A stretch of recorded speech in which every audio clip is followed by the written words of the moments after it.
ஓம் மகா மாரியம்மனே போற்றி போற்றி. இன்றைய உரையில் மாரியம்மன் கோவில் திருவிழாவின் மிக முக்கியமான தீக்குண்டம், பூக்குழி, தீமிதி போன்ற நிகழ்வுகளை எல்லாம் பார்க்க இருக்கின்றோம். இது 2-3 நாட்களுக்கு செல்லலாம். மாரியம்மன் திருவிழாக்களில் மிக முக்கியமான ஒன்று தீக்குண்டம் இறங்குதல். இதனை தீமிதி உற்சவமாக வெகு சிறப்பாக கொண்டாடுகின்றார்கள். சரி, எதற்காக இந்த தீக்குண்டம்? அன்னை ரேணுகாதேவி ஜமதக்னி முனிவரின் மனைவியாக இருந்தபோது ஜமதக்னி காத்த வீரியார்ஜுனனால் கொல்லப்பட்டார் என்ற செய்தி கேட்டு கணவர் இறந்தபின் இனி தனக்கென வேலை என்று கருதி தீ புகுந்தாள் என்ற செய்தி நாம் படித்திருப்போம். அதனை நினைவுறுத்தியே தீக்குண்ட நிகழ்ச்சி நடைபெறுகின்றது. அம்மன் தீயில் இறங்கியபடி நாமும் தீயில் இறங்கினால் நம் பாவங்களும் ரோகங்களும் அம்மனின் அருளால் எரிக்கப்பட்டுவிடும் என்பதே நம்பிக்கை. அன்னைக்கு பிடித்தமானதை செய்தால் அன்னையின் அருள் கிட்டும் என்பதே இதன் பொருள். இதே போல ராமாயணத்தில் ஒரு காட்சி இருக்கின்றது. ஒரு முறை சீதாதேவி குனிந்து கோலம் போட்டுக் கொண்டிருந்தால் அப்போது அங்கு வந்த ராமர் சீதையின் உச்சி வகுட்டில் சிந்தூரம் தரித்திருப்பதை பார்த்து அதன் காரணத்தை உணவ, உச்சி வகுட்டில் சிந்தூரம் தரித்துக் கொண்டால் கணவருக்கு நீண்ட ஆயுள் கிடைக்கும் என்று சொன்னாள் சீதை. சதா சர்வகாலமும் ராமநாமத்தை லயித்திருக்கும் அனுமானுக்கு திடீரென்று யோசனை தோன்றியது. உச்சி வகுட்டில் சிறு துளி இருக்கும் சிந்தூரத்துக்கே ராமனின் ஆயுள் கூடும் என்றால் உடல் முழுவதும் அதை தரித்தால் அவருக்கு மிக நீண்ட ஆயுள் கிடைக்கும் அல்லவா என்று எண்ணினார். வேறு எதை பற்றியும் அவர் யோசனை பண்ணவில்லை. நெற்றி வகுட்டில் சிந்தூரம் இடுவது கணவனின் ஆயுளை கூட்டுவதற்காகத்தான் என்பதை அவர் மறந்தார். மற்றவர்கள் அணிந்தால் இதனால் எந்த பலனும் இல்லை என்பதெல்லாம் அனுமானுக்கு அந்த சமயத்தில் தோன்றவில்லை. உடனே செயலில் இறங்கினார். தன் உடல் முழுவதும் சிந்தூரம் பூசிக்கொண்டு சீதையின் முன் வந்து நின்றார். அனுமனின் கோலத்தை கண்ட சீதை அனுமனிடம் காரணத்தை விளக்கியும் அவர் ஏற்றுக்கொள்ளவில்லை. அவருக்கு வேண்டுவதெல்லாம் ராமனின் சேமம் ஒன்றுதான். அன்றிலிருந்து சிந்தூரத்தில் பிரீத்தியாகிவிட்டார் ஆஞ்சநேயர். நாமும் அப்படித்தான். அன்னை ரேணுகாதேவி தீக்குண்டத்தில் இறங்கியது அவள் கணவர் உயிர் நீத்ததால் தான்.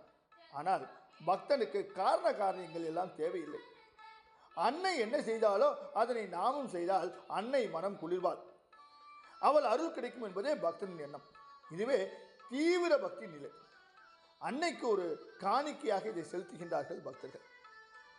அந்நிலையில் அவன் கால்கள் தீக்குண்டத்தில் சுடுவதில்லை. அன்னையை மனதில் இருத்தி தீமிதிக்கும் போது தீக்குண்டத்தில் உள்ள நெருப்பு மலர்களாக மாறி பக்தனின் கால்களுக்கு இதமளிக்கின்றது. தகதகவனை எரியும் தணல் மீது பக்தன் சாதாரண நிலத்தில் நடந்து செல்வது போல ஆனந்தமாக நடந்து செல்வதை பார்க்கும்போதுதான் அந்த அன்னையின் தெய்வீக சக்தியை உணர்ந்து கொள்ள முடிகின்றது. தீநாக்குகளை செம்மலர்களாக எண்ணிய பக்தன் தீயில் இறங்குகின்றான்.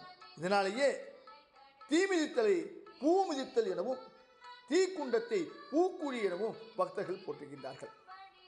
தீமிதித்தால் பக்தனின் பாவங்கள் எரிக்கப்பட்டு விடுகின்றன, உடலில் ரோகங்கள் நீங்குகின்றன.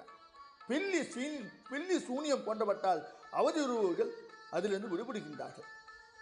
மாரியம்மன் கோவில் உற்சவத்தில் ஒரு நாள், பெரும்பாலும் வெள்ளிக்கிழமை அல்லது ஞாயிறன்று தீமிதி உற்சவம் நடைபெறுகின்றது. இது மாலை நேரங்களிலேயே நடைபெறும் வழக்கம்.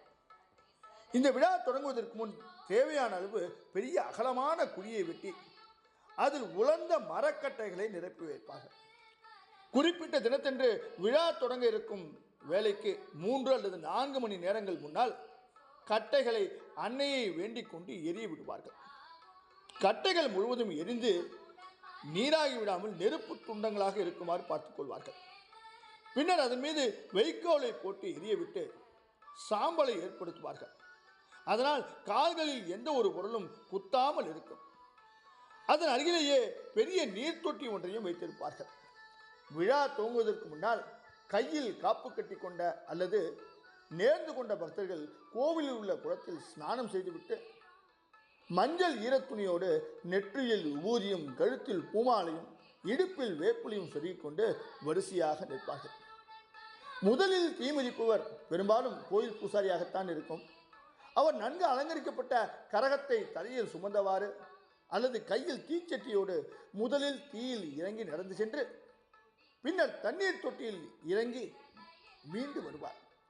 பின்னர் அனைவரும் ஒன்றன் பின் ஒன்றாக தீயில் இறங்கி பின் கோவிலுக்கு சென்று அன்னையை வணங்கி இல்லம் திரும்புவார்கள். என்ன இந்த நிகழ்வு உங்களுக்கு சுவாரஸ்யமாக இருக்கின்றது அல்லவா? உங்களுக்கு தெரிந்திருக்கலாம், ஆனால் தெரியாத விஷயங்களும் இருந்திருக்கலாம் அல்லவா? தொடர்ந்து பார்க்க இருக்கின்றோம் இந்த சுவாரஸ்யங்களை நாளையும். இன்று விருந்து நாளை சந்திப்போமா? ஓம் மகா மாரியம்மனே